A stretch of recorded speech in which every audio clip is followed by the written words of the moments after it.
Apple has recently submitted some filings to the EEC, and one of them is for a portable personal computer running macOS 10.15.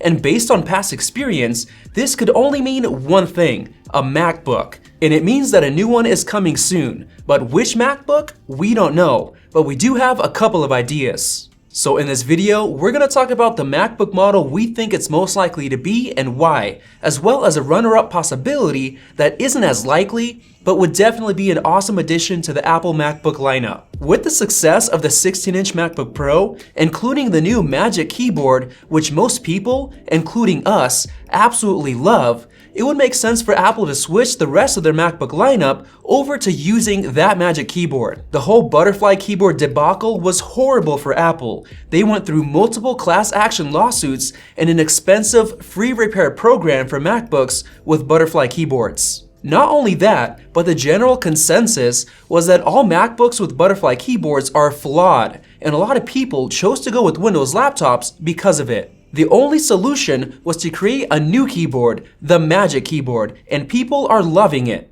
And a lot of people who are wanting a smaller MacBook are sitting and waiting for a refresh with the new keyboard. So with that, we personally believe that this mystery MacBook is either an update to the 13-inch MacBook Pro to include the Magic Keyboard, or a full redesign that'll bring the display size up to 14 inches and include a bunch of other feature changes. Either way, we're most likely to see a switch to Intel's 10nm processors, which should give us a small boost in processing performance, but a pretty huge boost in graphics performance with the new Iris Pro graphics. This is going to be the biggest deal for the smaller MacBook Pro, since graphics is the biggest bottleneck on this machine. As for processing, we don't expect it to change much, other than the chance that we'll actually be able to upgrade to a 6-core processor on the high-end 13 or possibly 14-inch model.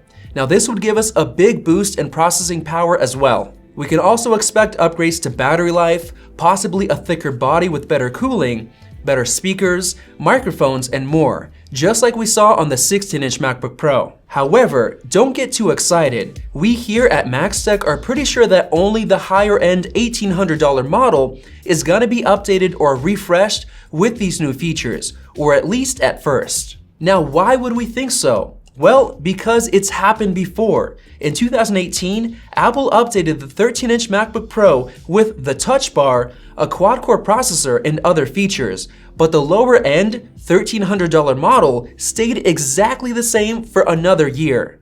This gave people a lot of incentive to spend a few $100s more for a newer and more capable MacBook. But if Apple would have updated both of them at the same time, not a lot of people would want to spend the extra cash on the higher-end $1,800 model for a little bit more performance and features. And that's why we think Apple will do the same thing again this year. The only difference is that the current $1,300 MacBook Pro is an excellent deal. It's actually the best bang for the buck model in terms of processor performance per dollar out of any MacBook, including the 16-inch MacBook Pro. And that's because it was updated last year with a quad-core processor, which is enough for most people, making it an excellent value even now in 2020, especially when it's on sale for $100 off like it is right now on Amazon, which we'll link to down below. So because it's still a great value, it doesn't really make sense for Apple to update the lower-end model at the same time as the $1,800 model. This means that for those who aren't planning on spending $1,800 on the upcoming 13 or 14-inch MacBook Pro replacement, it actually makes more sense to just buy the lower-end model right now and enjoy it for the next few months instead of waiting. But for those who have the cash ready, the upcoming MacBook Pro refresh is going to be great, especially if it's refreshed with the new 14-inch display. Now let's talk about the other possibility that this mystery MacBook might become. There's a chance that it could actually be the return of the 12-inch MacBook, with one very important change: the switch to Apple's ARM-based processors, basically a processor that's similar to what comes in an iPhone or an iPad. Apple discontinued the 12-inch MacBook last year because it didn't really have a strong place in the MacBook lineup. But if Apple were to switch to ARM processors, the 12-inch MacBook would actually make the most sense. Microsoft has recently tried this with their Surface Pro X, which packs an ARM processor. However, their product has a high price and is aimed at the pro market, so people have high expectations for it.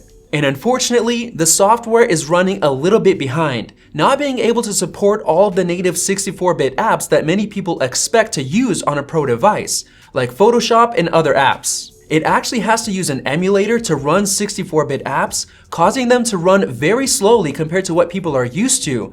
And even then, not all apps work, so a lot of customers and reviewers were not happy with the Surface Pro X. This is actually the same thing Apple wants to do. They want to switch their Macs from Intel chips over to their own ARM chips. And even Intel is expecting Apple to switch to ARM chips this year in 2020. And this isn't something new. Last year at WWDC, Apple announced their Catalyst project, and it has one main goal: creating a new and simple way to turn iPad apps into fully native Mac apps. They're basically creating the software that could end up being used to not only make iOS apps run on macOS, but also do the reverse, have Mac apps run on ARM processors. But of course, this transition is going to be rough, and that's why it makes the most sense for the very first ARM-based MacBook to be a very low-end and cheap MacBook that doesn't really have high expectations for performance, but it could make for a super portable machine with amazing battery life. And if Apple priced their first ARM-packing MacBook at around $1,000,